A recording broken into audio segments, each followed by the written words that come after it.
Et coucou tout le monde, j'espère que vous allez toutes et tous très bien. Aujourd'hui, je vous propose un maquillage années 60 inspiré de Twiggy. Donc si vous voulez savoir comment j'ai fait ce look, eh bien je vous invite à poursuivre la vidéo. Et du temps, j'ai déjà réalisé mon teint au préalable. Donc j'ai mis mon fond de teint, j'ai mis mon concealer, j'ai poudré, j'ai fait mon contouring. J'ai aussi fait mes sourcils parce que bon, ça, il n'y a aucune nouveauté là-dessus. J'ai aussi appliqué la base P. Louise numéro 2 sur mes paupières. Je vais appliquer mon blush. Alors c'est un blush très rose de chez Harry Posa. Et ce blush là en fait je l'ai trouvé dans les magasins Nose. Il est juste nickel quoi. Il fait vraiment des belles joues bien roses. C'est parfait. Donc alors je galère pour l'ouvrir, ça commence fort. Bon voilà, j'ai réussi à l'ouvrir quand même. Alors je vais appliquer le blush donc grâce à mon pinceau de chez BH Cosmetics. J'en prends très peu parce que je sais qu'il est extrêmement pigmenté, mais comme là je fais un look années 60 un petit peu inspiré de Twiggy, donc on va insister quand même sur les joues. Donc je viens déposer comme ça en tapotant et ensuite je remonte. Donc je veux des belles joues bien roses.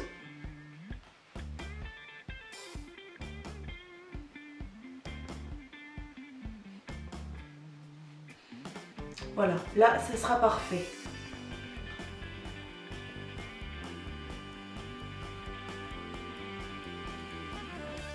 Vous voyez, il est vraiment beau. Hein. Voilà en ce qui concerne le blush. Alors, petite nouveauté, parce que je le fais, c'est vrai que ça, je le fais pas souvent. Je vais venir faire des fausses taches de rousseur, en fait. Alors, pour les réaliser, je vais me servir du Cabro de chez Benefit. Donc c'est la teinte numéro 2. Je mets quelques gouttes de Duraline de chez Inglot à l'intérieur pour fluidifier le produit. Je vais en mettre 2 gouttes simplement. Je viens mélanger. Ensuite à l'aide d'un pinceau eyeliner, donc je viens faire des taches aux endroits où je veux qu'il y en ait en fait. Donc je vais venir faire quelques points déjà sur le nez.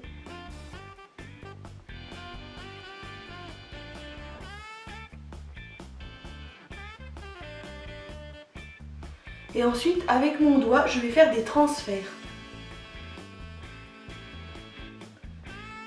Là, ça fait vraiment un effet ultra naturel. Vous verrez tout à l'heure en gros plan le rendu, mais là, d'entrée de jeu, on croirait que j'ai des vraies taches de rousseur, quoi. C'est vraiment la petite astuce. Hein. Donc, je voudrais en avoir aussi en dessous des yeux, ici, pour vraiment faire un effet ultra naturel. Donc, je fais des petits points.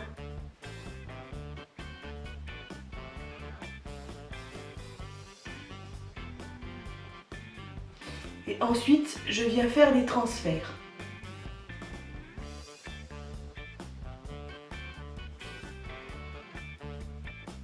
Pour moi, là, ça suffira, on est bon. Donc maintenant, on peut passer au maquillage des yeux. Alors, je prends un crayon marron, comme ça. Donc, c'est un crayon marron qui vient de chez Nikkie, la marque de cosmétiques que l'on trouve dans les magasins Action. Et donc, je vais venir délimiter une forme assez bien définie de queue de crise. Donc, je commence dans le coin interne de l'œil, comme ça.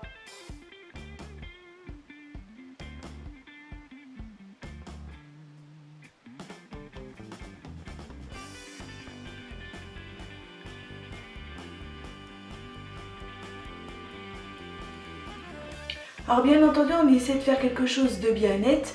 Par contre, en dessous, on viendra nettoyer avec une base P. Louise. Donc le dessous, c'est pas grave. Du moment que le dessus est déjà bien dessiné, c'est le principal.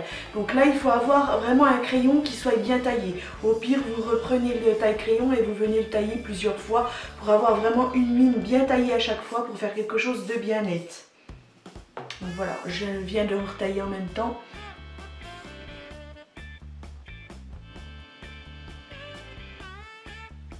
Donc j'essaie de faire à peu près la même forme. C'est quand même mieux de faire la même forme, je dis à peu près, non c'est nul. C'est quand même mieux de faire la même forme de l'autre côté. Donc on prend bien son temps pour réaliser la même forme.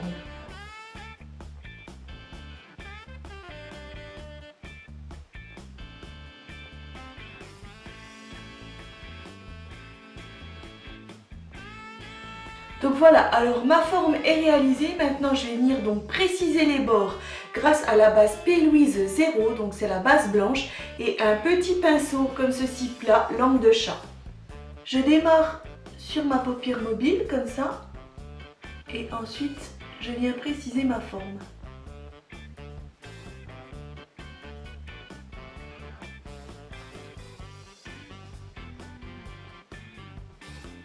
Je mets de la base sur toute ma paupière mobile.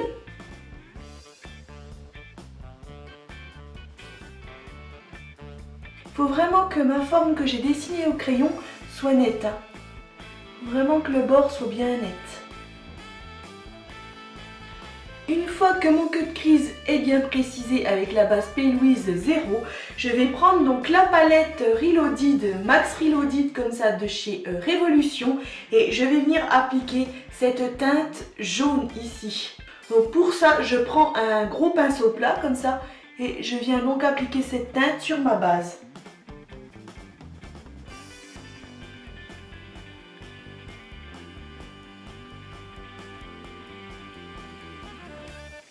Arrivé ici, je fais un trait droit pour rejoindre ma forme de queue de crise.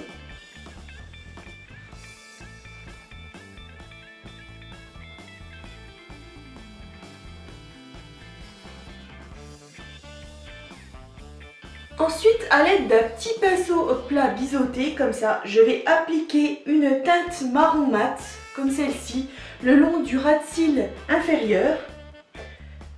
Donc, je commence dans le coin externe, comme ça.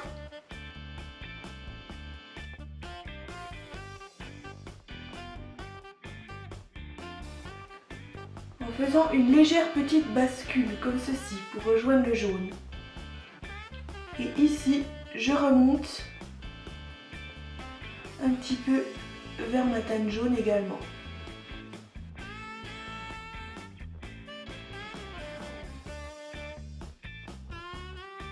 Donc maintenant, je vais venir faire mon trait de liner avec la crème Jet de chez Anastasia Beverly Hills et mon pinceau Stick Stain de chez Suva Beauty.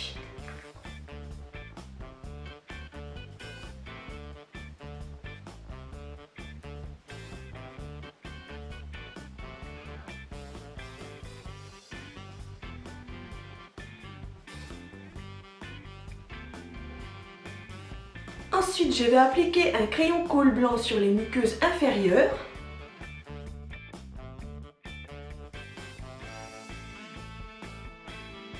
Ensuite, on passe au mascara. Donc là, c'est le Better Than Sex de chez Too Faced.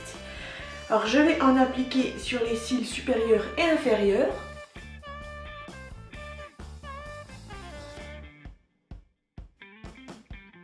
Puis, à l'aide du Tattoo Liner de chez Kat Von D, je vais venir dessiner des faux cils au niveau du ras de cils inférieur.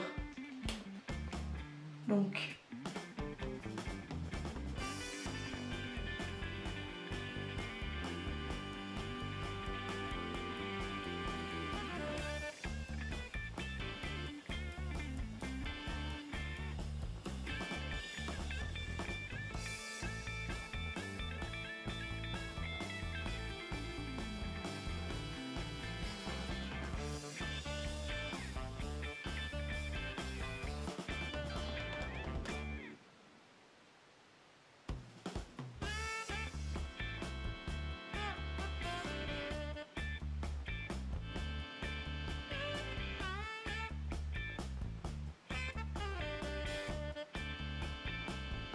avant de mettre mes faux cils, on va passer au maquillage de la bouche. Donc je vais déjà crayonner le pourtour grâce au crayon de chez Révolution en teinte Blossom.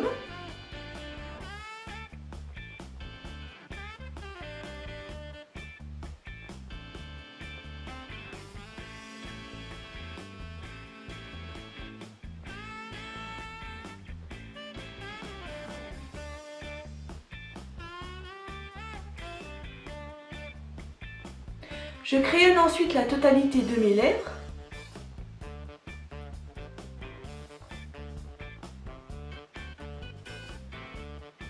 Alors pour mes lèvres, j'ai privilégié donc des teintes nude parce que comme le maquillage est déjà très accentué au niveau des yeux, il vaut mieux ne pas trop en mettre. Donc ensuite je vais appliquer un rouge à lèvres, pareil, donc là on est toujours chez Révolution et c'est la teinte Secret.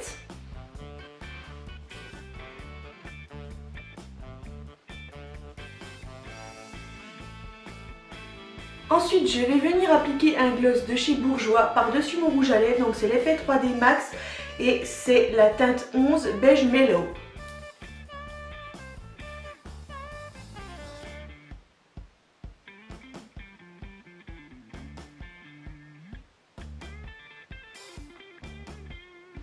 Donc maintenant, je vais venir appliquer des faux cils qui vont être un petit peu originaux pour rappeler les cils que j'ai dessinés en bas.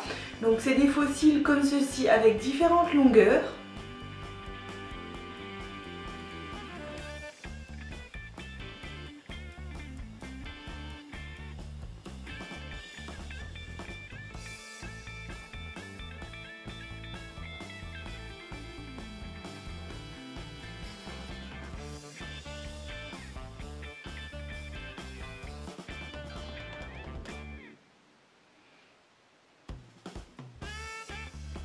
Voilà, donc maintenant j'ai plus qu'à venir fixer mon maquillage avec la brume fixatrice continue de chez Morphe.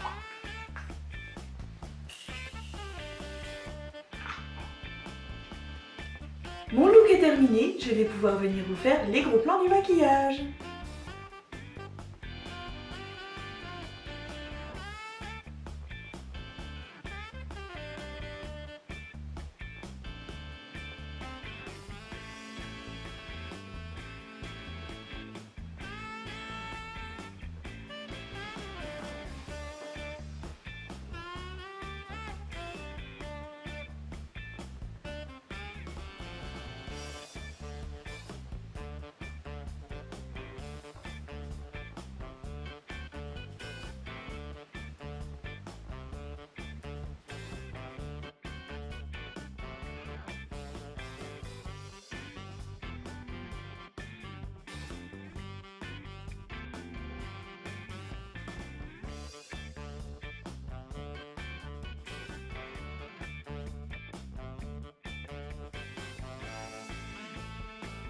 Ce tuto maquillage inspiré des années 60 est maintenant terminé. J'espère que celui-ci vous plaira.